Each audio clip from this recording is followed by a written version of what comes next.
السلام علیکم ورحمۃ اللہ وبرکاتہ. You are watching RMI 45. اس چینل کو سبسکرائب، لائک اینڈ شیئر کریں تاکہ آنے والی نئی ویڈیو سب سے پہلے دیکھ سکیں.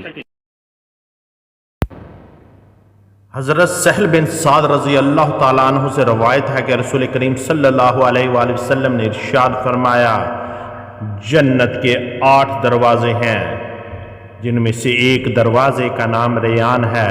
اس دروازے سے صرف روزہ دار ہی داخل ہوں گے. صحیح البخاری 3257. There are 8 gates to heaven, one of which is named Rayyan. Only fasting people will enter through this gate. Sahih al-Bukhari 3257. رسول کریم صلی اللہ علیہ وآلہ وسلم نے فرمایا، جہنم سے بچو اگرچہ کھنجور کا ایک ٹکڑا دے کر ہی صحیح، مگر ضرور صدقہ کر کے دوزخ کی آگ سے بچنے کی کوشش کرو. صحیح البخاری 1417. Beware of hell, even it mean giving you a piece of palm.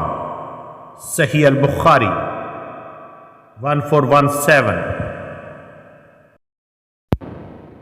ارشاد نبی صلی اللہ علیہ وآلہ وسلم، اللہ کے نزدیک دعا سے بڑھ کر عزت و اکرام والی کوئی عبادت نہیں. جامع ترمذی 3370. In the sight of Allah there is no worship more honorable than prayer. Jama Tirmidhi 3370.